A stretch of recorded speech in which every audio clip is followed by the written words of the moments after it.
Very good morning, good afternoon, good evening, people, wherever you're joining us from. Thank you for being here. This is our R2 2023 release webinar, but for our productivity suite of products. So this will be a lot of fun. So let's get things rolling. So I'm your host for the day, Sam Basu, and with me I have my two wonderful friends that I brought along. So Rick, do you mind introducing yourself, please? Absolutely. Hi, Sam and audience. My name is Rick Hellwege. I'm a principal sales engineer with Progress, and I am the guru of all things reporting. Sure you are. And Simona. Hi, everyone. My name is Simona, and I am the product manager of the Fiddler products, and I'm very excited to be here with Sam and Rick, showcasing you the latest and greatest of our products. Absolutely. So folks, while you see just the three of us on screen with our cameras on and speaking, we do have a small, army of folks in the backstage. These are the same, product managers and engineers and team leads who put these products together. So this is your chance to ask as many questions as you can. Keep it interactive. Use your time to, ping any ideas or any questions that you have off the top of your mind. So with that, let's get started. These are some of our social handles on most of the places, so you can get hold of us even after the webinar. So let's talk about developer productivity. We can all be like the hamsters on a wheel. We are just trying to churn out code, but we are going to talk about some enterprise workflows and some tooling that really helps you be more productive in your everyday life as a developer or as a QA person or as a support person. We're going to talk about all of those things from a network standpoint, from a reporting standpoint, and writing unit tests and just being overall more productive. So we just had our major second release of the year, and I do really like the theme that we came up with this year. It's trying to enable developer teams to create modern digital experiences. We're talking about tools that improved your productivity with great performance, increased adaptability, so you have multiple platforms, multiple frameworks that you're working with, efficient ways to style and customize the UI and high value UI components. Although today we're going to talk more on the tooling side of things, productivity tools that really light up your day, help you do what you're doing that much faster. So all of this started last week. Actually, June 7th is when our R2 release bits were out. We did like a live stream. If you're ever curious as to what we are up about, just come and join us on Twitch. We are always live coding or doing casual things. But we did a release live stream. We kind of tried to unpack some of the things that were in a release. This was a big release. But then we kind of got into webinar mode last week. We had Thursday and Friday, two big webinar days. So Thursday was all things .NET.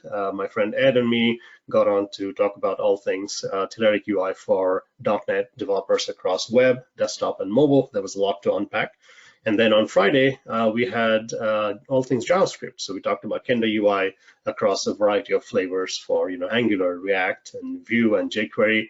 So that was a lot of fun. And today, drum rolls, is all about productivity. These are the things that your developer teams care about, trying to move the needle, your automation, your reporting needs. So we'll talk about all of that. So we'll talk about reporting, Fiddler, and JustMock in that order. And Rick is going to talk about all things reporting. Simona is going to talk about Fiddler, and I will talk about JustMock. And again, we have the crew of folks in the backstage to help us out. So, like I said, this is the R2 2023 release webinar, and we are unpacking everything that went into a release. It was a big one, starting from R1 of the release in January. We put in a lot of work, several months of work that went into this. So a lot of you use DevCraft from us, which is a bundle of all of our Telerik and Kenda UI products. Maybe you're using one thing. However, whatever you're using, take a look at blogs.telerik.com. Every team takes the time to write up exactly what's new. And while it's always good to see what's happening in your product, it's nice to take a look around and see what else am I not using that might be really beneficial for your workflows. So all of the bits that we talk about, everything is live. So give it a spin. And again, we thank you for watching this live with us. But if you again have to drop or anything happens, we are recording this in high definition, and we'll put this up on YouTube as soon as we can.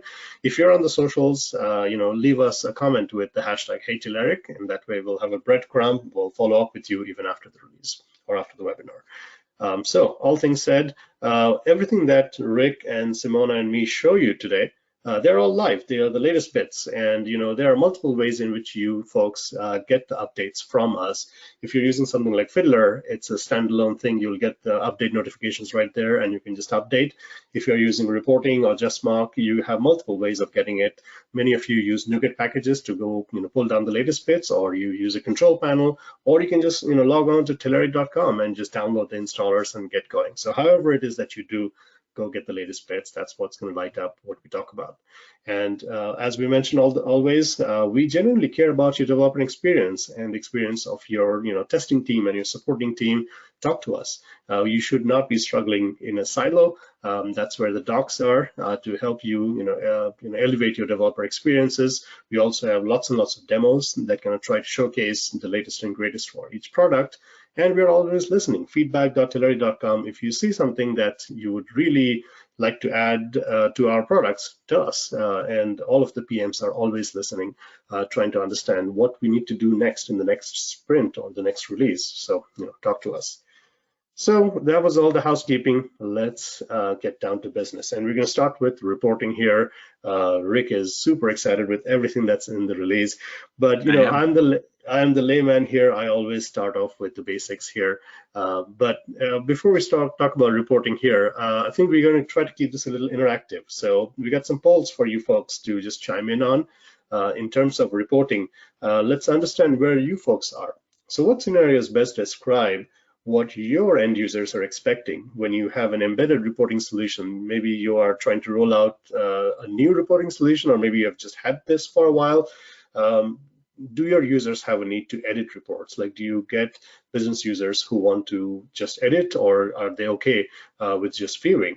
Do you have end users who tweak things out of the box, or create new reports, or create reports based out of predefined data sources, or do they want to bring or have visibility into their own data sources?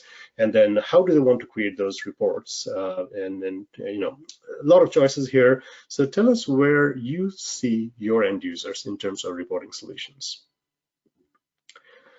And going once, going twice. And let's see your responses. I don't know, Rick, where you want to see people. Oh, okay. So, good majority here. Reports are only being viewed. Would you say, Rick, like that's kind of what you see most of our enterprise customers do? Yeah, I think that's probably a fair breakdown.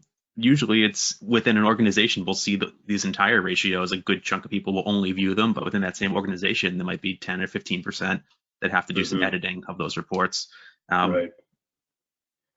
Yeah, the power users, they're always wanting to edit things, aren't they? But again, no matter whether you're just trying to deliver those reports for viewing, or you want to have some admins, some super users be able to edit your reports, we got something for both sets of the camp here. So let's get things rolling. So first is, I always start out asking Rick about what is Telerik reporting from broad standpoint. Sure. From the broadest standpoint, Telerik Reporting is a .NET-centric, UI-agnostic, decoupled framework for creating, rendering, and viewing reports. That's a mouthful, and there are lots of things in there. It's a very mature, .NET reporting tool, and .NET is really just for you to build those reports out, and then you can deliver those reports and view them on just about every platform. We have wonderful report designers, so folks who are actually building the reports can do it inside of Visual Studio, inside of a standalone designer, or do it entirely on the web. We got integrations with just about every platform. You can deliver the reports to wherever you want. So it's a very, very solid reporting solution. So we always talk about kind of the four pillars. You have to bind, you have to bring your data to your reporting solution, then you have to build your reports, right? That's where we talk about the different types of report designers, and we have quite a few choices here now. Visualizing the reports, again, you can do it on just about every platform, and then exporting the report out. Your C-level people, your folks out on the field, they want those reports to be viewed on just about every device that they bring to the table, right? So we want to be able to support those scenarios. Now, in terms of actually what goes into the reports, like the actual UI components, we have always had a lot of them, but I think, Rick, you got some new things this release, right? There are. In addition to the enhancements on the existing components, we have something brand new to offer, and that is radial gauges. This is a very long requested feature, so I'm happy to deliver it. Well, I didn't deliver it. I'm happy to talk about it. Yeah, we always, stand on the shoulder of giants, our engineering teams who work so hard to bring you these features. So some exciting things coming on the UI front. And then there's always report server. So, having a reporting solution is one side of the story. And then you start getting into actually managing the reports. Where do you store the reports? How are you delivering the reports? Are you doing automation? Are you having authentication and authorization workflows that need people to log in and have separate sets of, capabilities and rights? For all of that, Telerik Report Server is your end-to-end turnkey solution that does all of report management. I mean, it always builds on top of Telerik reporting, but this is for you to store and organize and manage all of your reports for all of your end users. So, it's a web-based interface, and here we add on one more pillar to the whole story. That's managing your reports. The ability to rebrand your reports across, white labeling them so the same organization can have different business units or different types of products for which you just relabel the reports, user management, Active Directory authentication, just a lot, right? So did I miss out saying anything, Rick, about Report Manager, Report Server? No, I don't think so. There's a lot that goes in. You said a lot of things. There's a lot that goes into an enterprise solution. So not having to build all the other things, that a solution needs is where Report Server shines. Yep, absolutely. So far it's just me talking about, things on a higher level. Let's actually get down to what's new and super exciting in this release. So Rick, you have a brand new report item, a new UI component. We do. Super excited. We have a new radial gauge item. It comes in two different flavors, multi-range and a single range gauge. Super easy and fun to configure, actually. Designed first, so you get to see the effect of your changes in real time as you're making them. Super responsive, and because it builds on reporting, it embeds into all the things that all of our other components did as well. So great turnkey way to add gauges into your reports. I think we'll be able to play with this a little bit before we end. Yeah, and pictures speak more than 1,000 words, right? So it's so key in trying to convey some of the metrics of where do you want to see performance-wise, or where do you want to see any of the indicators of what's out on a warehouse. So any of those things can now be easily shown off with a gauge control. You can have a defined range with a minimum and a maximum threshold, and it's really great to see those progress indicators and warnings maybe, or if something goes below or above a certain threshold, and you can style this however you want. So brand new report component here. Now there has been a lot of focus this release on accessibility, so I'll let Rick start talking about this.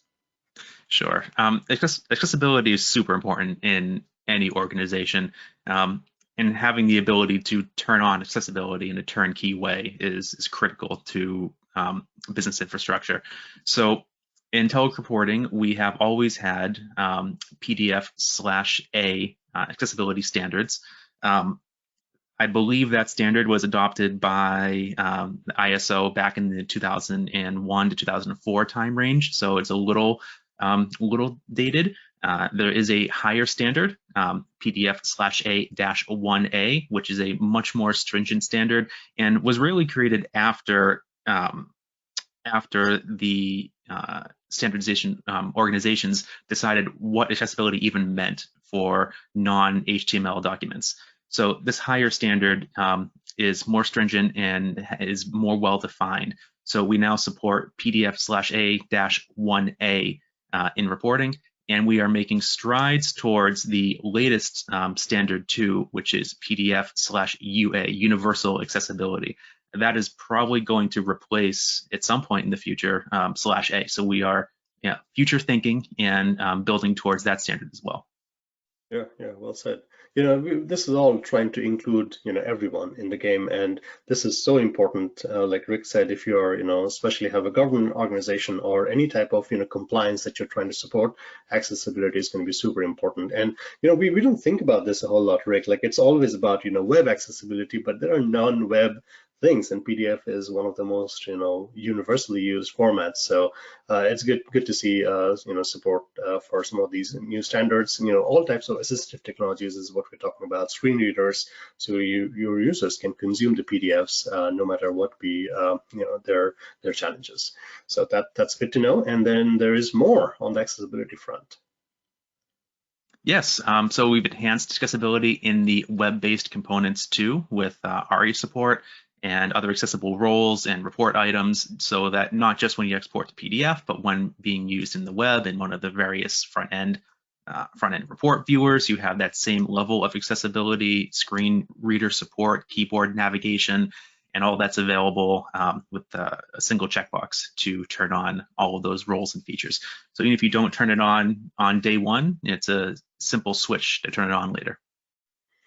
Yeah, and again, I can speak a little bit from experience. Trying to do these things by hand on a complex web application is very, very hard. And ARIA kind of gives us like a global standard, but those things that you talk about, the hierarchy of elements as the screen readers are going through the UI, all of that takes a lot of work. So, kudos to the team for putting in the work to, make this as accessible as we can support you. So, all right, a lot of focus here on accessibility. Love that. And we are kind of pushing the thing on the bleeding edge technology, right? So we have always had .NET Framework support and .NET Core support and 6 and 7. But Rick, you got some .NET 8 support here. We do. We are supporting .NET 8 Preview 4, which is the latest and greatest. And this is just going towards our commitment to have 0-day support for .NET 8 RTM when it comes around. And we always try and support the latest, and we were able to, do assured support for Preview 4 for this release. Yeah, that's awesome. Because this is, like Rick said, this is very, very new. And .NET 8 is cooking. We'll likely see a few more previews before they start doing like release candidates. So .NET 8 drops November of this year, as it does every November. So you can be rest assured that when .NET 8 is ready, we will be ready with our reporting solution as well. So right now, this already works for your REST services, your Blazor report viewers, your desktop report viewers. It's already here. So again, if you're on the bleeding edge, we are right there with you. And more on the bleeding edge, we got some Angular 16 support here. We do. Angular 16 is now supported in our dedicated Angular report viewer, which does support the Ivy rendering engine. So you just get even a little more performance out of the already super performant report viewers. Nice. So again, it's not just .NET, even on the JavaScript side. Again, we are trying to keep things consistent across our support for latest technologies. And there are lots and lots of goodies here and there. The .NET Report Designer, I'm sure like Rick would love to show this off. There are some new enhancements to the standalone designer. You get some, SQL query writing help. Are you telling me, Rick, I can just do, mouse click and write my own SQL, right? Yep, absolutely. No more, building relationships and figuring out joins on your own. We've always had this in the .NET Framework variant of the Report Designer, but for anyone who hasn't been into our folder structure, we have 4 different builds of the standalone Report Designer supporting .NET Framework and .NET, both in 32 and 64-bit. So really, you can choose the best standalone designer for your application, and they are all cross-compatible as well. So if you have users running Windows XP who need a 32-bit .NET Framework Report Designer, you can deliver that one. Or you can have someone who wants to use a 64-bit .NET Report Designer, and you can deliver that one to them, and it will create the same cross-compatible report definition. Nice, yeah. So, and even for maybe a small percentage of our users who are maybe not technical, but they're business people, you want to give them the right to be able to edit and build those reports. You don't want them to, muck with SQL. Like, let them have access to the data sources with a few, quick clicks. They can just build up a whole SQL query. Now, Rick, what is the news about assembly resolution? I see that we can now do things more by just naming the assemblies that we're bringing in. Yeah, well, this just makes it a little easier to build in custom assemblies into the report designers, so that in the configuration files, it's a little bit easier to load and resolve assemblies without having to use, the somewhat finicky, fully qualified naming conventions for assembly references. It's just a little bit more tooling to make the solutions a little easier to use. Yeah. And the last two, I know we are always trying to be backwards compatible, but this makes me just a little bit happier because I think we need to move on from the baggage of, the last 10, 15 years. So there is, a mark on the sand here, end of support for Silverlight and, WCF reporting service that kind of went with that. Because again, the industry has just simply moved on from the whole plugin-based architecture. Everything is HTML5 now. So I think, Rick, it's about time. In my opinion, it was about time a while ago, but I think, yeah, now is a good time as any. Yeah. All right. So a lot of enhancements all across reporting. Now, there's one extra thing here that I threw in, which, it kind of comes free with all that Rick and the team is doing, but this is, near and dear to my heart because now Blazor is all of our, modern web UI for .NET, right? And of course, works on every browser, and it's a new rendering model, but we can also now bring in Blazor into mobile and desktop applications. So that's called Blazor Hybrid. It's great, obviously, with .NET MAUI, which is an evolution of .NET cross-platform dev, but we can also do this for WinForms and WPF. So starting R2 of this, this year, we have put in the commitment. We have crossed the T's and dotted the I's to make sure every one of our Blazor UI components that we have for the web also works on native mobile and desktop, which means your Blazor report viewer now works as well. I mean, there hasn't been anything stopping you from using this, but it just works seamlessly with full support. So do this on .NET MAUI. Now, WPF or WinForms, you don't really need it because they have report viewers anyways. But if you want to have one consistent web-based Blazor report viewer that just works everywhere, well, now you can, because I think Blazor Hybrid enables that pretty nicely. All right, so I think that's a bit of talking here. Rick, how about you show off some of the things you talked about? So let me go ahead and make you the presenter so you can share screen. So you should be seeing a standalone report designer with a embedded report. I went ahead and I just built a little simple report that I did sort of a performance rating by department. This is based on the AdventureWorks. I did some clever SQL statements. And again, I used the built-in query builder because I was not doing all this joining myself. But I use an expression that basically it takes the absolute value of the checksum of a new ID and runs it through modulus to give me a pseudo-random number per field.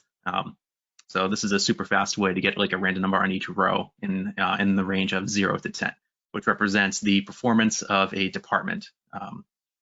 So what we can do, what we've always been able to do, is if you wanted to say aggregate that value, look at the average ratings across the department, you could build something like this report. And again, this has always been available. So we have a rating here, which is the average of everything in the department, and then I just applied we call it conditional format to the background color, so it goes from red to orange to, let's see if anyone did well. Here we go. The tool design team has an average rating of 8, so they have green. But this is not necessarily the best UI for just a quick glance. So this is really a great use case for the radial gauge. So I think I'll just take a few minutes and I will build in a radial gauge. So let's just delete that cell, and I'm going to go to the conditional formatting section and delete my 3 format strings. And just for the sake of time, I'm going to be going a little bit fast, but you can always go back to the recording if you want to follow me step by step. So let's just delete these 3 rules. So my background colors aren't changing.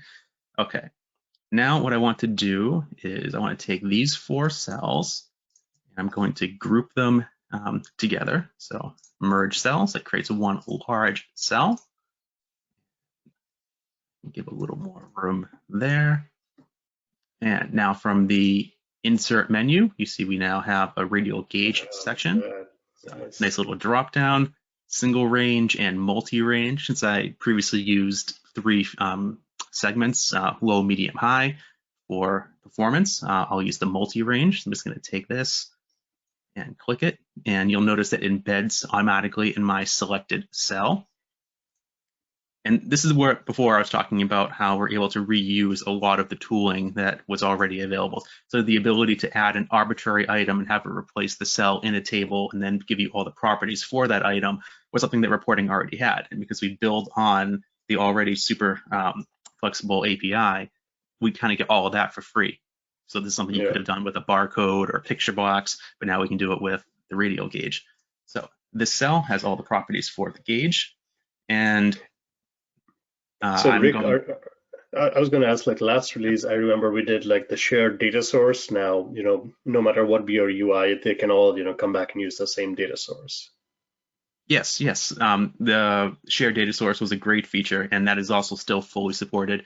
I'm not using it here just for simplicity. This just has an embedded data source, which is bound exclusively to this table. And that's another great point, though. Thanks for reminding me, Sam. This also inherits the data source of the hosting table as well. So all that binding is done automatically. So let's just, let's do the first thing is we'll go into the value here. I want to grab a function. I like doing all of this using just the mouse just to show off the expression builder. So I can double click on the average expression. And if you don't know what it does, it gives you a little description here. And then go to fields, and it has the same context as the table. So I want to take the average of the rating, double click again, see how it dynamically builds the expression for me, hit OK to apply it. And because our rating was on a scale of 1 to 10, we're just going to go down to ranges. Now under presentation, these are the three important sections: labels, ranges, and ticks. If we just go to the ranges section, I think we can just update this really quickly. So let's see, we want the low range to go from 0 to 3, and that is going to have a background color of red. And now we want the medium range to go from 4 to 7. This is kudos, by the way, Rick. You are, building range and min max all from a data source, all live. Absolutely. And let's see, 7 to 10. We'll see if I did that right.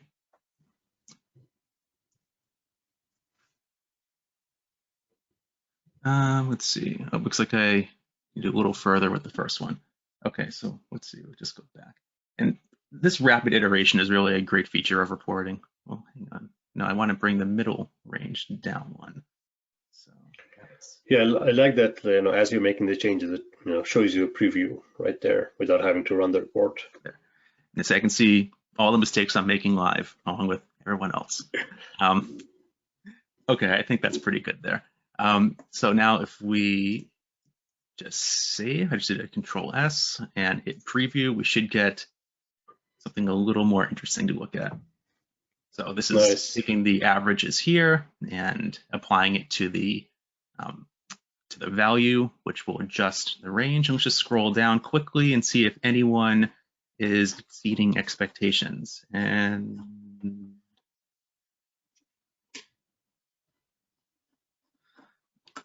no, okay. Well, it looks like this team has a little work. Average, yeah, this team has a little work to do. No one in this team is getting a bonus this quarter. It's always fun when you pitch departments and teams against each other. Yes. But what's going on is actually, I think it's taking the absolute value and the floor and rounding down. So I'm actually, the algorithm is working against the team. But we'll just do a quick refresh real quick and just see if anyone can do a little better. Just gonna grab the toolbar. Okay. But I mean, you can see the new gauge control in all its glory. Yeah, that's one reason why I used that particular algorithm, was that if every time you hit refresh, you can see that it gets fresh data, it redoes the aggregate, and updates the gauge. And it's really fast without having to use a seed and the random function in SQL. So as a constant in all of programming, reporting is only as fast as you can deliver data to it. So that was a great use case for the gauge. And if you will indulge me in maybe 5 more minutes, Sam, I'm going to jump into report server and show one more implementation.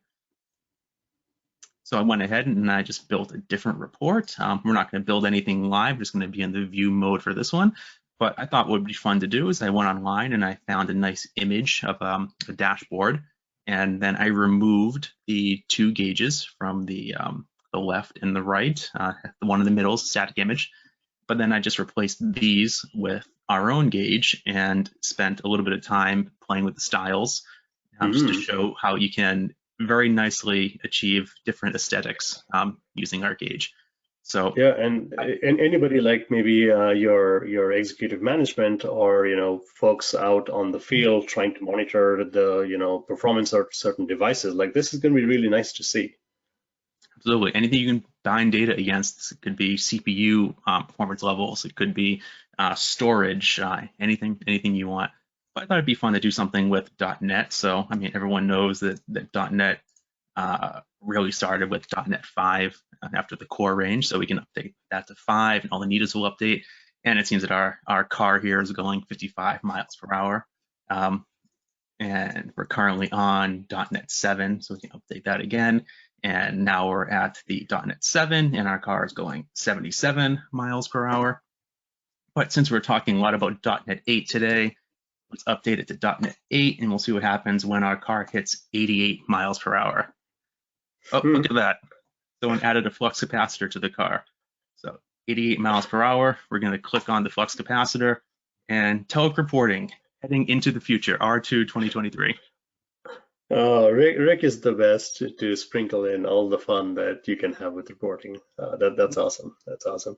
Yeah, and right there, like while you were switching around, like that's the parameters that are going into a report, and they can be as many as you want. Yeah, those so are dynamic awesome. report parameters. It can really be anything you want. In my case, I'm just feeding it an integer, which is bound to the value field. Yeah, awesome. So off to the future we go with Telerik Reporting, and hopefully you folks can see that it is a very mature solution already, but we are doing a lot, as much as we can every release, to give you more UI out of the box, more features as you are building those reports for your end users, out of the box for every type of report designer. And then strong emphasis on accessibility, and bring your modern runtimes. If you want to keep using the older .NETs, that's fine. If you want to stay on the bleeding edge with .NET 8, we can do that too. So that's awesome, Rick. All right, and anything else to show? Because I got a couple of questions to ask you.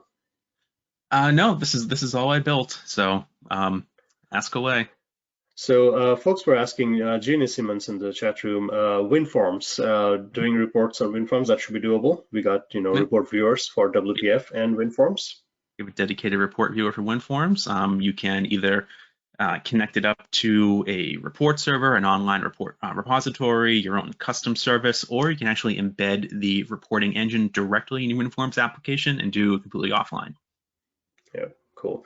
And some of these questions may have already been answered. We're just trying to bring out the ones that benefit everyone.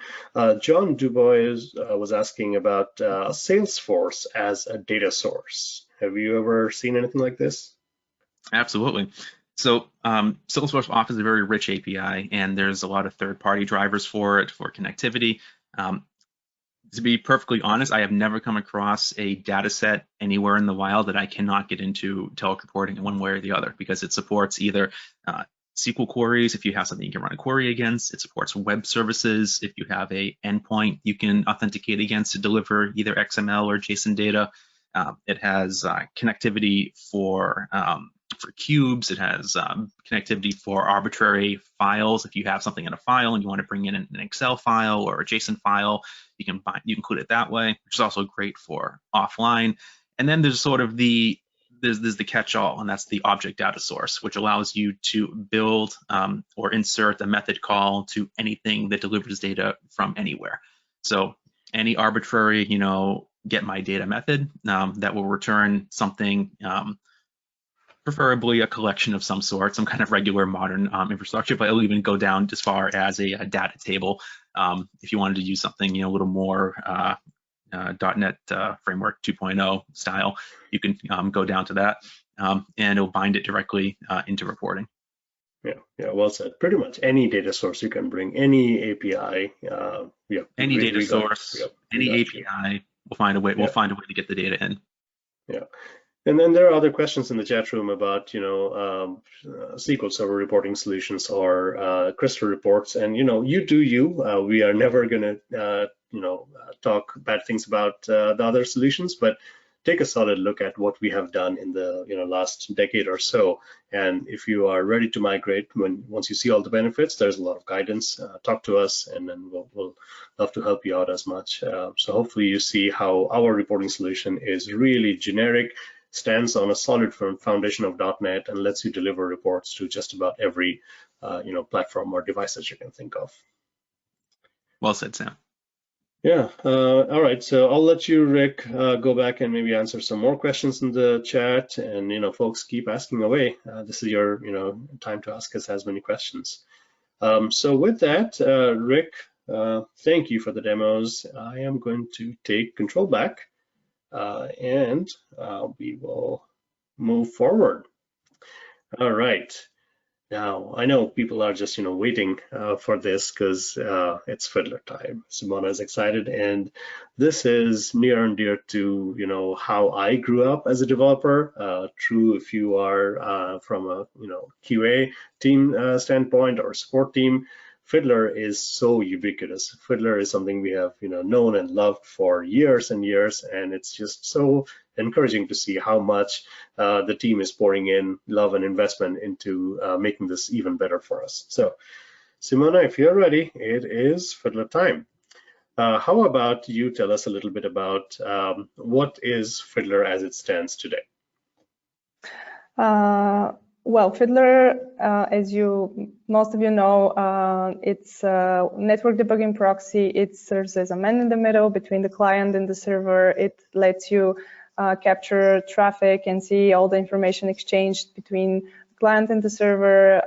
It has advanced filtering and rules for mocking and testing different scenarios. And it helps you debug applications, test the behavior, whether if everything is as it's supposed to be, and just deliver well-tested products to your end users. Yeah, well said. Now, again, Fiddler has come a long way. We'll talk about the family of products that Fiddler is right now. I love the fact that it's cross-platform. I use Fiddler everywhere on a Mac, on Linux as well. But like to what Simona said, it's one thing to be able to inspect and capture traffic. I think the real power is where you try to manipulate that, where you try to fake things, and that's where Fiddler really, really shines. And it works for every type of application you can think of. It's not just stuck to your browser for only web apps. If you want to build, mobile apps or desktop apps, we got you as well. If your reporting solution is hitting an API, we got you there as well. So really sophisticated network capturing tool. And in the last couple of years, Simona, I think what the team has done is really catering to some of the workflows of how teams work together, how developers work together with QA people, with support people. So, we have a very nimble API composition layer. I am really a huge fan of the rule builder, right? So what exactly is a rule, Simona?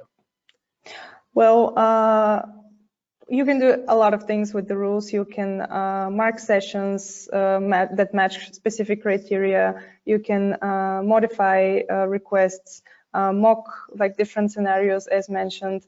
And we're investing a lot in the rule builder, in the rules, and you'll see in a little bit the rules grouping that has been introduced recently. And we hope all of this boosts the productivity and allows everyone to create testing scenarios faster and perform manual testing or whatever is needed in order to have a more productive debugging experience in general. Yeah, well said. And to me, the rules part of Fiddler is so powerful in terms of how it lets you, because it can be overwhelming when you start capturing all types of traffic. It really lets you, narrow down to exactly what you want and be able to tweak those things on and off, so you can really look at exactly what you want. From a developer standpoint, from a triaging standpoint, when your customers start seeing issues, you should not be in doubt as to what's going on. So we're all about teamwork, all about sharing and collaboration, and we'll talk more about some of the things that Simona talked about in a little bit more detail. But here's the Fiddler family of products. Here's the portfolio. It's grown up to be quite a bit.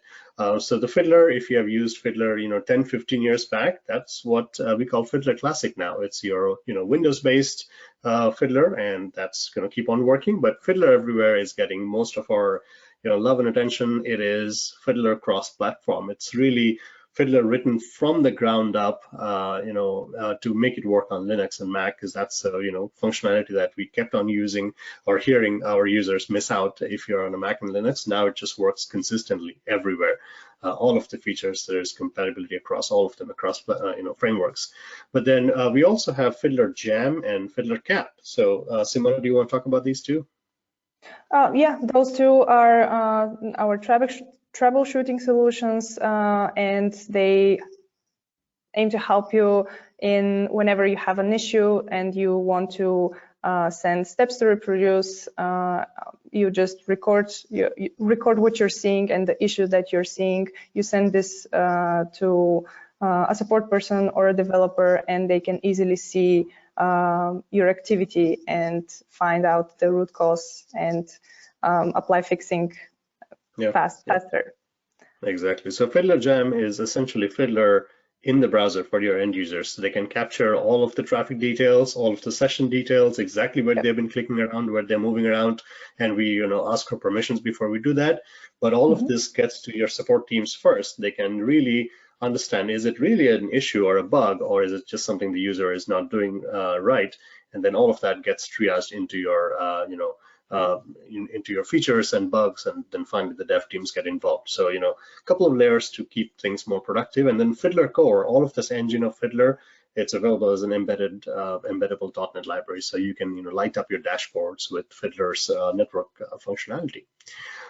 So Fiddler Everywhere, this is what Simona and me just love, because it's just all of Fiddler's power across all platforms, Windows, Mac, and Linux. And it's meant for your developers. It's meant for your QA people. As you're tinkering with your application before it moves out to production, they can try all the different ways to break your application. It's meant for your support people to try to see what's going on when your end users see issues. So that's Fiddler Everywhere, and it really has grown up a lot in the last 3 or 4 years, right, Simona? Yeah, definitely. We're trying to improve all the different parts, introduce modern and new protocols, inspect traffic, and have even more details available that can help you in the traffic analysis. It has improved filtering, as already mentioned, improved rules grouping. The sharing and collaboration are also available in Fiddler Everywhere only. You also have the option to compose API requests. It covers a lot of different use cases based on what role you are in your team and what you need to do in your daily job. So definitely, definitely covers a lot of use cases. And to the use cases, I think that when you look at the features and all of the things that Fiddler Everywhere can capture and do, I think it speaks to the complexity of modern day development stacks, right? So be it web applications or mobile applications, it's not just one thing anymore. It's not just one HTTP. Now we're talking HTTPS and certificates to kind of look through it. Now we're talking HTTP2 with all types of different ways of, the client requesting things in parallel from the server. We are talking about microservices. We are talking about different like TLS, standards. We are talking about different lower level things that your applications might be doing, like WebSockets. So there's just a lot, and Fiddler is just keeping up with all the development trends, trying to keep all of you productive. So let's get down to the business of what's new and happening in this release for Fiddler. So brand new is a rule grouping experience, and this, Simona, this has been, asked for, long awaited, heavily requested, correct? So tell us more. Yeah, definitely a highly requested feature in the past year. We took some time to design it properly to cover cover all the use cases that we could think of, and it aims to provide a better organization of rules, easier workflow. It has multiple layers of grouping, so you can do groups, subgroups, and just have a better, like a good way of customizing the testing scenario that you want to build in the rules section in general. We have drag and drop functionality as well that you can use to reorder items and put rules in and out of groups, and some actions in bulk, which we'll be showcasing as well in a little bit.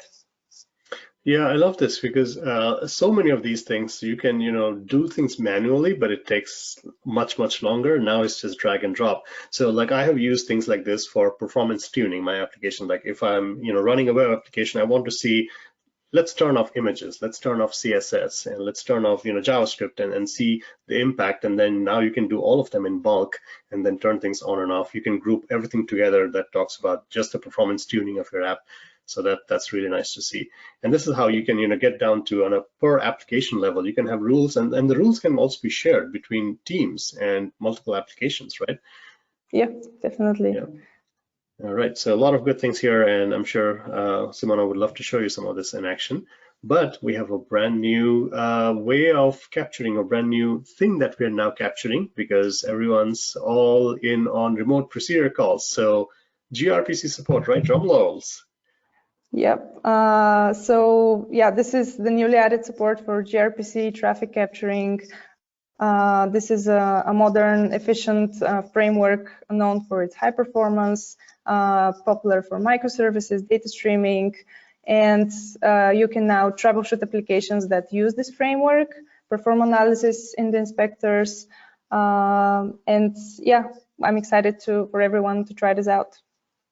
Yeah, and I love the fact that it's all integrated in your live traffic view itself, right? So you have a regular web application that's doing regular HTTP, then all of a sudden, maybe some part of it start doing RPC or WebSockets. We mark it very clearly that, hey, this is an upgrade. You can see the handshake where it did the upgrade. And then, there are a couple of new tabs here on the response body where you can see the trailers and all of the details of what's going into every, RPC call. So that's awesome. Yeah. There are indications that it's gRPC. You will not miss it for sure. Yeah, well said. All right, now for the hardcore folks amongst you who love the terminal, I tinker a little bit. I'm not that hardcore, but I can see so much of benefit of this, especially when you try to automate things. Maybe you have like curl scripts running, maybe you have PowerShell scripts running. So now you can do a handoff from Fiddler itself to go and capture traffic from a terminal process. Is that right? Yeah, very well said. This is also the other benefit of this feature is that it serves as a workaround to capturing traffic without having to set the system proxy and trusting the Fiddler router certificate. And yeah, you can start a terminal from the Fiddler Everywhere application and all requests will be proxied to Fiddler Everywhere. We have support for multiple terminals based on the operating system that you're using. Yeah.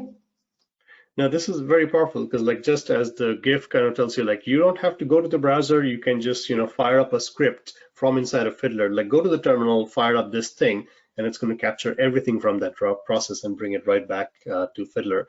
And broad support in terms of whichever terminal you want to use. We don't want to hold back your hands on Windows. Bring in command prompt, bring in PowerShell, macOS, like I use ZSH or Bash shells interchangeably.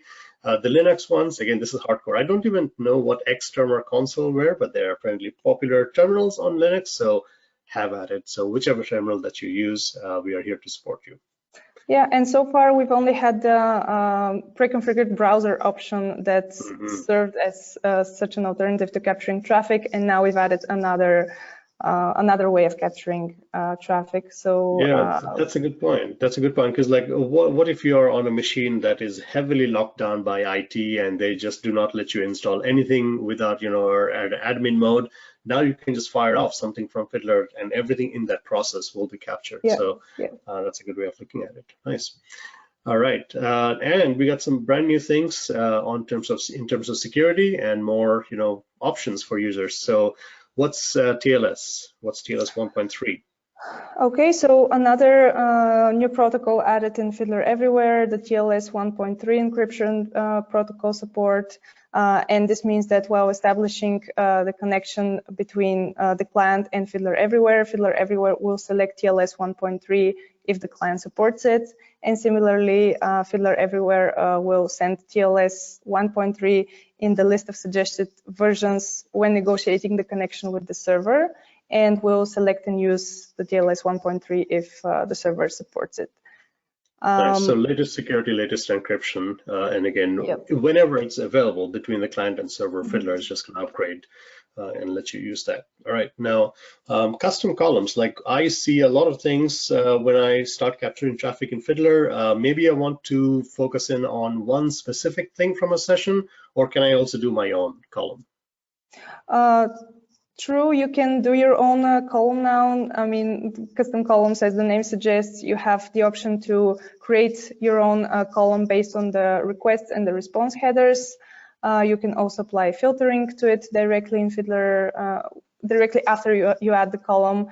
And we have two ways to approach this feature, and we'll showcase both of them in a little bit. Okay. And last but not least, yeah, I'm very excited about the offline support in Fiddler Everywhere. As you probably know, Fiddler requires internet access to work. However, we have heard feedback from companies that operate in stricter environments with no internet access, but still need to capture traffic and inspect. And that's why we're providing the offline licensing solution that allows you to use Fiddler Everywhere in an isolated environment with limited or no internet access. So if this is your use case, definitely reach out to us, and we'll make sure you're all set up to try the option. I mean, I don't want to stop working just because I walked into a plane and we are at 30,000 feet. I want to keep using it. So if somebody really wants it, where can people reach you or the sales teams trying to get this to work? You can reach out to us through the contact support option in Fiddler Everywhere. You can also use the email on our pricing page, the Telerik sales email, and they make sure we get it and help everyone that wants to try the feature. Yeah, sounds good.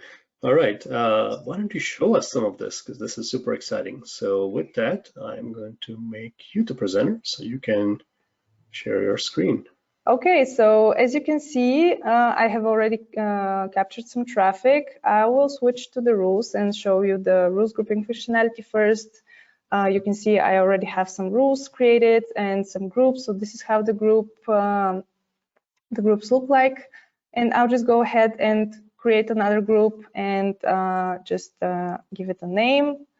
And I want to put those two rules into that group, because those two rules actually will will mark sessions based on the criteria that I had given them. So I can easily just drag and drop and just like separate these two into this specific group. I can also go ahead and put the group inside my testing group that I had created before. So this is easily done through drag and drop. We mentioned the bulk actions, and this is how it works. So basically, the switch, you can enable, disable the whole group. You don't have to go one by one through each rule. So you can do that from here. You can also execute even disabled groups and disabled rules on the already captured session. And if you have, let's say, multiple rules here, you don't have to go one by one. I can just use the play button here, and the two rules will be executed for all the sessions that match these criteria. I like the way you're thinking here, because like you have a broader group called testing, and within that you are making subgroups for your cross-scripting things and delays and all of your the shameful certificate warnings, all of that. Nice. Yeah, as mentioned, it helps you like divide per use case or however you want to set up your rules and the whole rules section. So that's on rules grouping. I will go ahead and move to TLS 1.3. You probably already noticed that we have a specific TLS version here in the live traffic grid, which shows you the TLS version that was used for the sessions. And in addition to this indication here, we also have information about the TLS version in the overview inspector, and we also have in the inspectors tab a chip TLS chip that tells you which is the version. So you can check that out from multiple places. Nice. So again, I mean, a lot of this comes down to your app and what you want to support latest. If you want to keep on using the older thing, that's fine. But the moment you switch to TLS 1.3, we can support you. The same story we had last couple of releases where not everybody is using HTTP 2 yet, right? Because it takes some effort from a server side to support HTTP 2. But whenever you cross the bridge, we are there to help you. Yeah, we're there for you, definitely. Moving on to custom columns, as mentioned, there are two ways to do that. So, for example, I can approach this from the request and the response headers directly.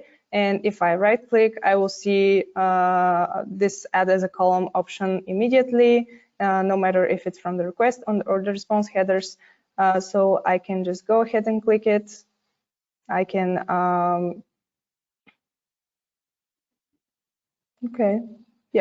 I can modify whatever I need here in terms of column title, and I will save it, and this will appear right here. Another thing you can do is approach the feature from the three dots here, columns, add custom column, and just choose your own type of column that you want to take out. So again, setting up the name, the source, whether it's from requests or responses, and create the column again. It will appear in the live traffic grid. I was going to say, I mean, you can, try to envision creating a custom column, but right there in the drop down, there's just so many things we show or can show if you wanted to, from the headers itself. You're going to be overwhelmed by just how many things we can show. So, and then the drop down kind of shows you what exactly are the session headers or request or response wise. Yeah, and if you already know which header you want to take out as a column, you can do it from here. If it was not already captured, you can just start creating it from the drop down, and then this will visualize the information that you set up in advance. And again, the filtering works directly from the columns. So if you want to go ahead and put in some filtering criteria, this will just leave the traffic there. So now you have a custom column and you're filtering based on the values of that column. And I can kind of see some of the use cases, you have a user agent thing. Maybe you are doing a very specific device that you are trying to capture traffic from, and you don't care about anything else. Just show me that user agent on that browser on that device. Maybe encoding, I see you have gzip and some of the other ones that I don't even know, but again, you can filter on very, very specific things, so you only see what you want. Yeah, that was the point. So we hope it's definitely useful and boost productivity, because again, this is the topic of the tools and the webinar. Okay, I can now go ahead and show the terminal option. For this purpose, I will remove all traffic and I will start the capturing. And first, I will actually try to capture traffic from a normal terminal, so not from the Fiddler Everywhere one, to see what's going to happen. And this, by the way, folks, is living on the bleeding as much as you can imagine. We are all on a live webinar here while Simona is messing with the very network that she's on. And as you can see, I mean, if there was any requests coming from this terminal, they would be for localhost 50051. And if I search here, there are no such requests, which means that it did not work from the normal terminal. So now I missed it, Simona. What did you just run from the terminal? I use the normal terminal, which is not triggered from the Fiddler Everywhere, to showcase that there are still no requests.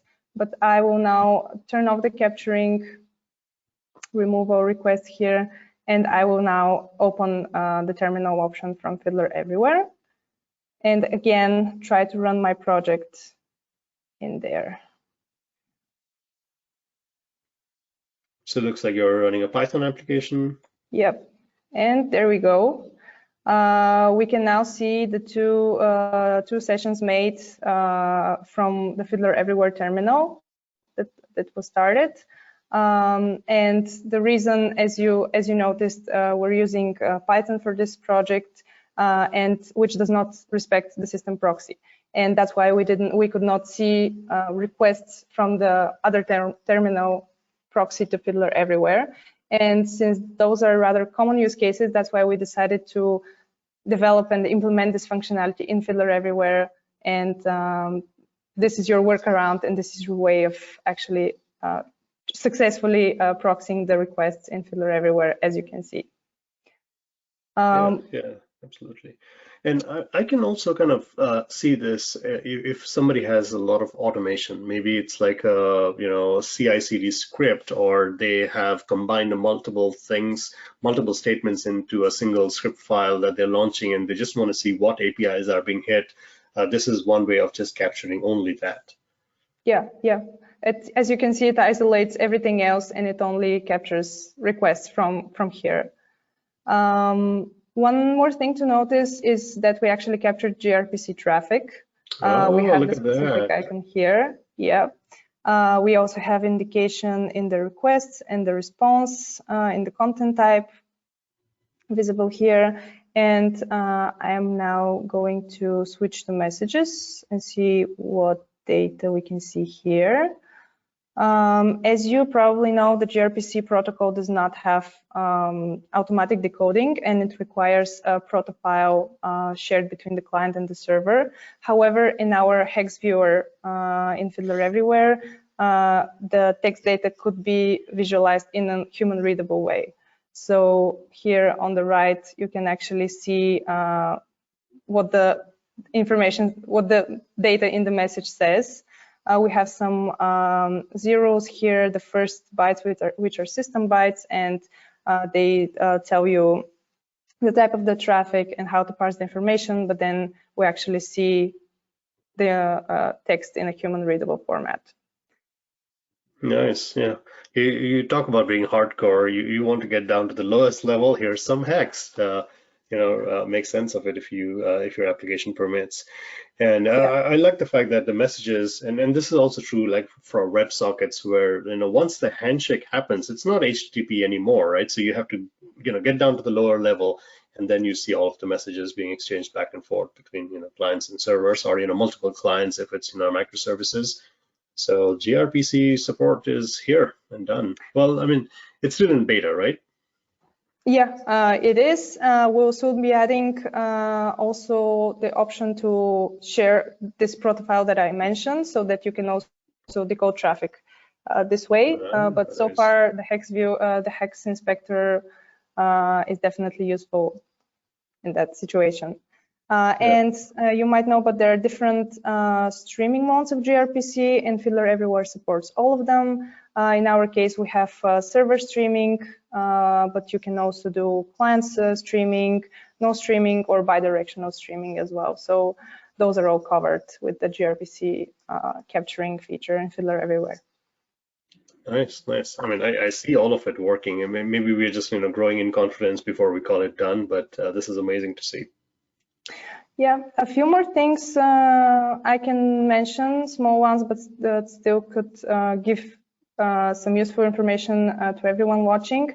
So far, we only had server certificate information for the newly captured session, And with one of the latest releases, we added certificate for information for saved sessions as well. So I actually opened the saved session from here, and I could still see a badge here. And this certificate information shows you the status of the certificate at the point of capturing. So you can see what you had captured and saved, how it looked like at the moment of capturing.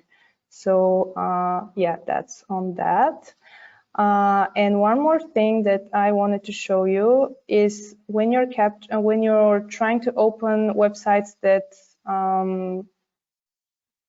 that use invalid certificate, we now show a Fiddler specific page that gives you more information and allows you to trust only specific domains. So for example, I'll try to open, yeah, a similar one. So we don't show a very general page, but this is now a Fiddler specific page that gives you all the things you need to know. And if you want to ignore certificate errors from the server and proceed, you can click here. But yeah, one more thing. Yeah, this is interesting. So if you go back, like there is actually a site called badssl.com. Yeah. Wow, this is fun. I did not know about this. Yeah. All right. Just this an example use case. Yeah, yeah. This is like your public shaming because you have expired certificates. Yeah. All right, awesome. Yeah, we love everything that the Fiddler team is doing. Every release, trying to churn out more and more features, and it's hard because it's just such a moving landscape. Modern application development, so many lower level technologies, so many encryption and security things to keep in mind. So I love that everything that you and the Fiddler team is doing to keep developers, QA people, support people more productive.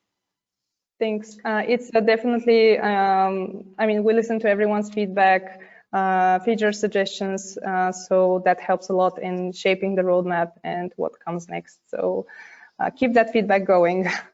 Yeah, absolutely. Now, before we move on from Fiddler, we got two more things Fiddler related that we're going to ask you.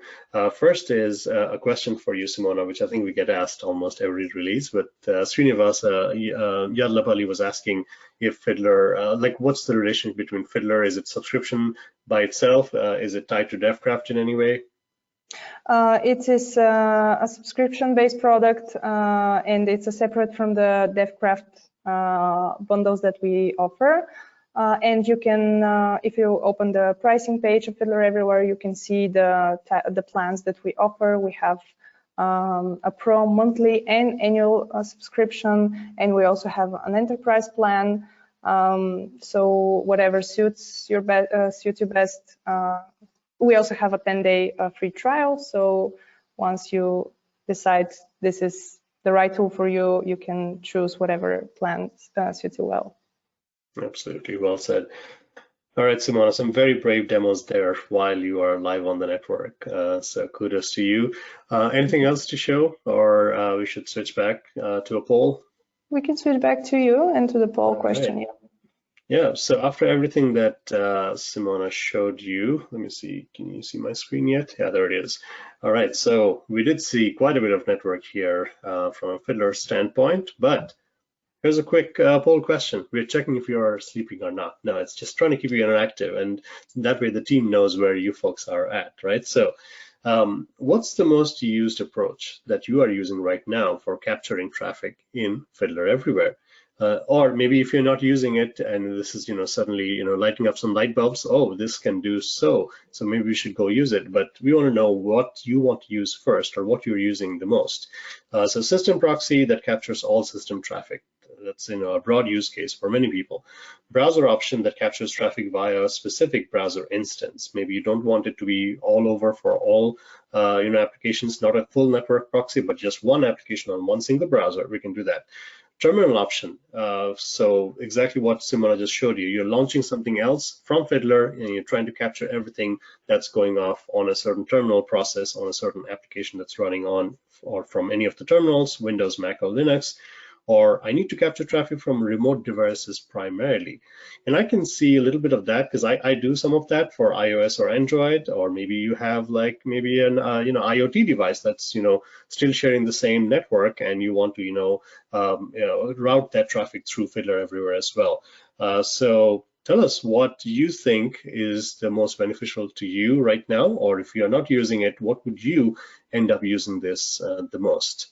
So Fiddler Everywhere, all the different ways in which we can capture traffic, what would you use the most? So going once, going twice, and I love the fact that we can see your responses right away.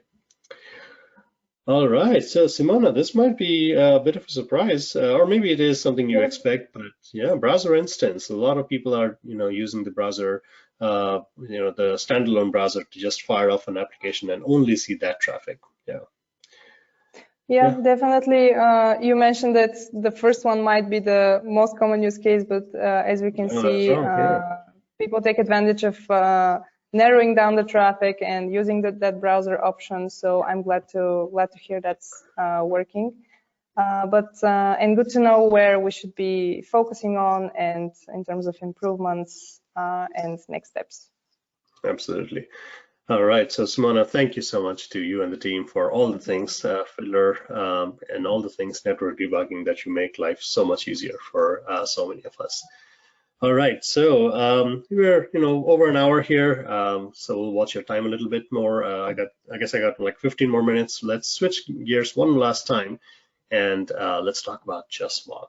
Now, normally, Richard is the expert here on JustMock, but today we got something that's actually outside of his principles, because he's a Windows-only guy. But I go both ways. I do Windows and Mac and Linux a little bit here and there, so we can talk about what the new stuff is. But let's talk about JustMock from a broad perspective first, and then Rick, help me out here. We got a quick poll. We actually got two polls before and after we show you the things. Quick poll on JustMock, right? And before we even get into JustMock, this kind of goes into the basics of it, right? So we are not magicians. When we push out code to production for our applications, things break. So unit testing is the only way we have more confidence going into our releases, so we know what we are pushing out is not breaking things. Integration testing, or down to a certain class, a certain method, unit testing. So what's your culture? Where do you and your team fit in the whole unit testing world, right? So for your dev organization, what's your culture of unit testing? Do you always do it, which you really should? No, we are far from it. Again, that's maybe the reality, because again, you have to support a business. No, but we are working on it. I'm guessing this might be a majority bucket here, or not sure, right? So again, the ideal case is you have a huge suite of unit tests that that keeps you confident every release. But the reality is it's hard to maintain all of those unit tests, especially if you're churning out new and new features every release. So before we talk about unit testing and JustMock, let's see where all of you are at, right? Going once, going twice, and let's see your responses. Rick, where do you think people might be? Yeah, I think that's where I envisioned. Rick, I mean, do you see our customers kind of be in that bucket mostly? It's a pretty even distribution, but yeah, I feel like it's a pretty good breakdown. Yeah, I mean, it's the right thing to do, but it also takes time to do the right thing, right? So hopefully tooling here can help you be more productive and have more code coverage across your application code base as you are pushing more and more updates out. All right, so that's good to know as to where things are with unit testing. And with that, let's talk about JustMock, right? Now, this has been around for a long, long time. It's super popular. It's the fastest and a very flexible way for you to use a mocking solution for all of your unit tests, right? I'm going to pull up, maybe I should right now.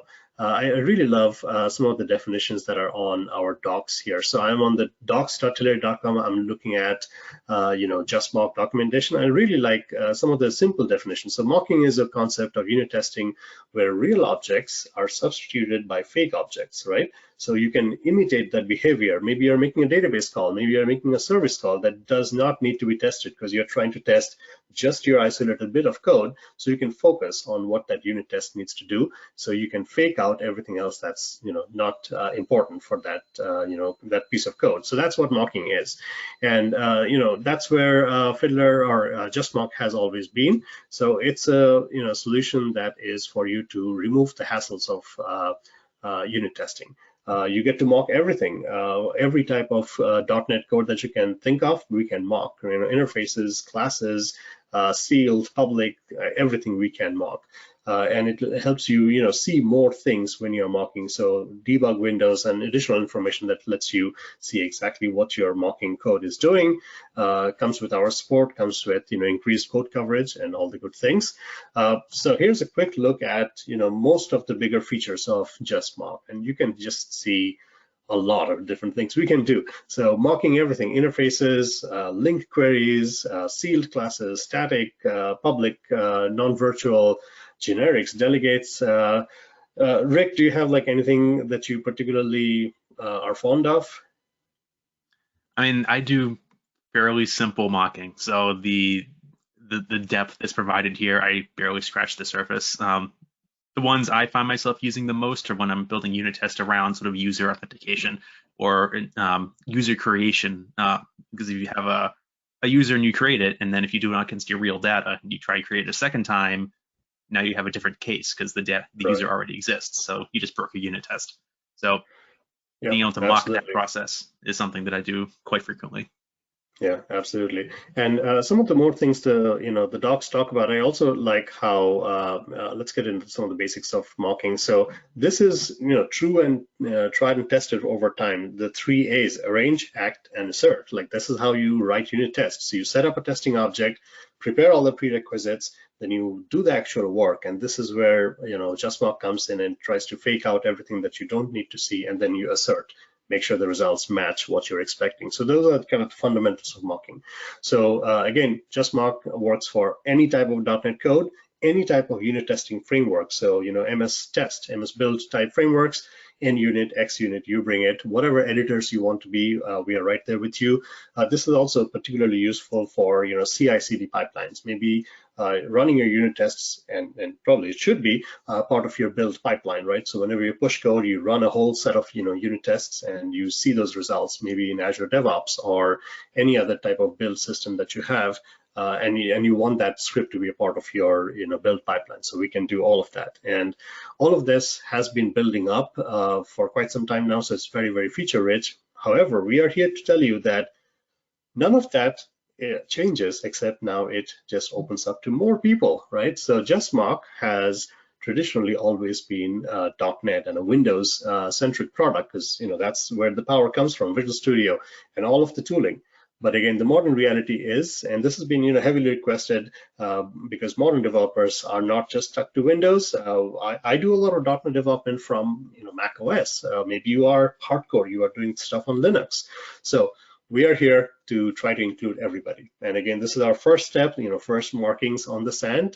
There's a lot more work to do, but here we are here to just say JustMock is now starting to work on other platforms, in particular macOS and Linux. So if you head out to the latest release, if you head out to telerik.com right now, and you sign in and you see all of your downloads, this is where you see all of your DevCraft products and every other thing that you have installed from us. If you drill down on JustMock, now you see multiple installers. It's not just MSI for Windows. Now you see a dev package that is just for macOS or Linux. Now you see an ARM 64-bit package, which is meant for all of your Apple Silicon, your M1 or M2 chips. So you can see we are making the strides to make this available for everyone. So I don't have a lot to show, but just a quick roundup here. So again, start with the docs, and some of the things that I really like, I will highlight one more time. But take a look at what this means for you. So if I head over and do the installation, then let me come over here to my home directory, and I'm going to do this trick where I can see all of my files. And these are some of my libraries, and let's see. Oh, I think I'm in my directory only. So let's go to my computer and do Macintosh, that library, and right there is JustMock. So if I run through the installer, I did that for ARM64, you get the latest release here, which has the libraries, right? And this is the code weaver, which is how we actually make it work. So ARM64 binaries, that's the DLL. NetCore apps, those are the DLLs, right? So those are starting to make its way over onto the Mac and Linux worlds. If I pull up Visual Studio on a Mac, and again, everything that we have done with Visual Studio on Windows stays the way it is. We are just building up on it. Just a quick look at some of the newer things here. I can start up a new testing project, and right out of the gate you can see that that is a NuGet package that I've brought in. So I can right click on my dependencies and I can manage my NuGet packages. I have a couple of streams here. These are the different sources. So I can go to NuGet feed, or I can go to the Telerik feed, which is where we host all of our bits for all of our UI products across .NET and other things. And many of the products are broken down into multiple NuGet packages, so we're not bloating your application. So in here, if I do a search on JustMock, you're going to find the NuGet package right there. And you can see it's the latest stable version. If you wanted, you can go back in time, although we don't recommend it unless you have a very strong reason to. But you can see that NuGet package now starting to light up your applications on other platforms. So with that NuGet package, I can bring in Telerik JustMock right there as a namespace. And then I can, this is my test method here, or my unit class here. I have a very basic class called foo, and I'm creating an object here. And I do not care about what exactly that method does, because I am trying to test whether this particular object is null or not. So I don't care exactly what that service call, what the database call is. I just want JustMock to be able to fake that and just come back with something that is not, or maybe it can be null or not. So you can start seeing JustMock with full IntelliSense starting to light up on Visual Studio. Now this is something that's new. So we normally have a lot more things like Visual Studio, extensions. Like you can see, I have extensions for .NET MAUI and Xamarin and other things that I do. Those are all things we are working on. But right now, there are certain things you can do. Like this is something one of our engineers sent my way. I'm just going to talk through this a little bit. So this is doable right now with Visual Studio. This is in the docs where we try to set you up with some environment variables. So you can see that this is a testing solution. And once you start setting everything up, maybe you've gotten the NuGet packages, your testing suites get to now show JustMock as a runner. Right, so we are running your tests with JustMock, and that's enabled through some environment variables that are pretty simple to set up. And you can see how some of those environment variables can be set up for different use cases here. Let's go in here, the custom parameters and the custom modes here. So again, you're asking Visual Studio to look for debugging and use JustMock as the runner for your test suite. So here are some of the environment variables. And again, you don't need to trust me or us on any of this. This is all very well documented. You can see like the core CLR, the .NET CLR profiler is what we're talking about. And that's using the latest JustMock bits from our library here. So again, very, very early days, but hopefully you are seeing that we can start setting this up very nicely for you on macOS as well as on Linux going forward. So the world is our oyster. So as a developer, it doesn't matter a whole lot more what platform you're on. It's modern.NET and it runs everywhere. So you should be able to write your unit tests and run them with JustMock everywhere as well. So very, very exciting new feature that we are now able to support JustMock on platforms other than just Windows. So take a look at the installers. It's command line, but you can also set up things to work with Visual Studio with a few environment variables right now. So first steps, and you kind of got to see what they look like. But we have a quick poll to again try to understand where you are at, where we might want to focus more going forward with JustMock. So can we roll with the poll here?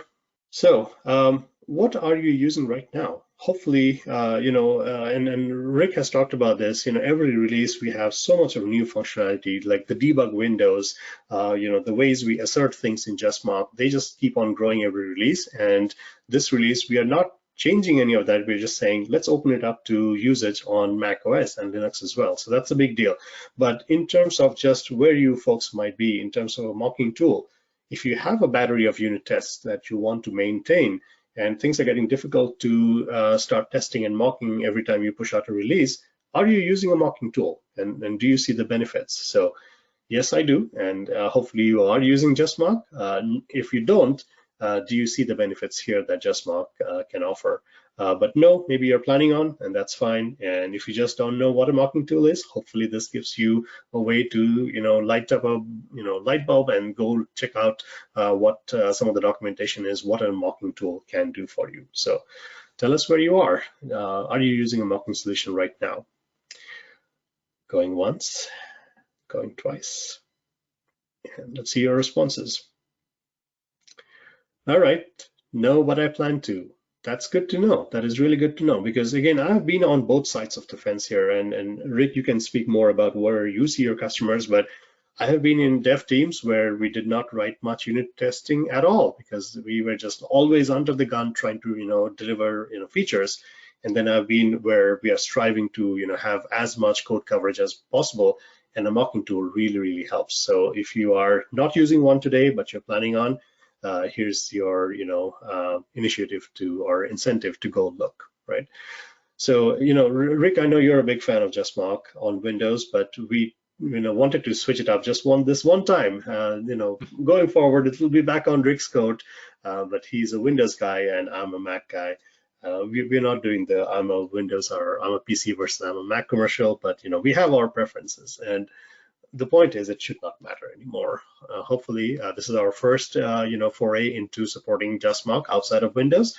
You're going to see a lot more coming from us from an extensibility standpoint, from more and more tooling, because again, Visual Studio on Mac and Windows are about the same, but they cater to specific things on Windows or specific things on Mac on a UI perspective. So we're going to do a lot more on that front.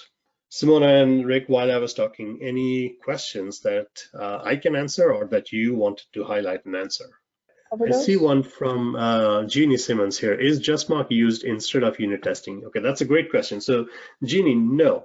So your unit tests are meant to test a certain piece of code, and JustMock is to be used with your unit tests, not in exchange, right? So JustMock really helps you isolate and focus on just that little piece of code that you're trying to test, right? So for your entire big application, maybe you changed one class and you are curious what that impacts might be. So you want to test the features of that class everything that comes into as a method invocation or anything that goes out, you want to test exactly what your class is doing and whether it's able to keep on doing what it's doing. So that's where mocking solution comes in. You can fake out everything that your unit tests don't need to deal with and just focus on the lines of code that you change. So it's something you used with your unit testing, not not around it.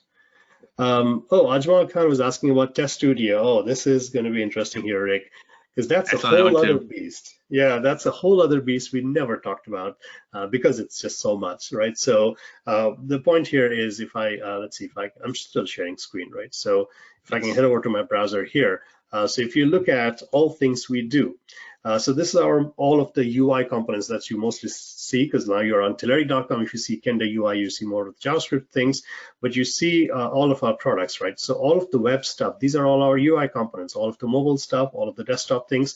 Today we are mostly in this little section here, reporting and mocking. So reporting, report server, and JustMock. We have a whole other set of products that we have not talked a whole lot. I mean, we talked about debugging today, but that is testing, right? So testing is a whole other beast because now you're talking about scripted tests and automated tests, and Test Studio is a tool that's very, very popular for web desktop products for you to be able to have that fine-grained control over your UI. So you can write those tests and automate them, run it either exactly as you expect in a dedicated tool, or run them completely headless in your CI/CD pipelines in Azure DevOps or wherever your pipeline is. So for all of that, we like doing a separate webinar because as you can see, like this gets to be a little bit much. Same with Sitefinity, which is our CMS. So we have a big portfolio of products. We just cannot cover everything from a single webinar. But if you're into automated testing, take a look at Test Studio. And I'm not exactly sure when that's coming up, but their releases are not quite aligned with exactly the rest of the releases here for UI suites and Fiddler and reporting. So that might be coming up soon. And it might actually be a more rapid cadence than what we see. Now, Simona, like for Fiddler, is the release, you release more often than we do, right? Yeah, we try to have a release every 6 weeks to incorporate not only big features, but also like some small improvements that would contribute to a better debugging experience with Fiddler Everywhere. So whenever there is something new, we either do a blog post or we showcase that on the What's New page. Of course, you get everyone gets the automatic update upon launching Fiddler Everywhere. So there's no way to miss anything, definitely. Yeah, well said. I mean, Rick and me are old. We can't take so much of excitement. Like we like to pace ourselves. And a lot of the products here, like all of the web stuff, like the Kendo UI stuff, the Blazor stuff, and Fiddler, there's a much more rapid cadence of releases. Here we are talking about just 3 major releases, and then sometimes things just line up to be exactly that for all of the products. But we just have a lot of products across the portfolio trying to make developers more productive. Like that's our end game, trying to make you more successful. So hopefully that answered a little bit about testing.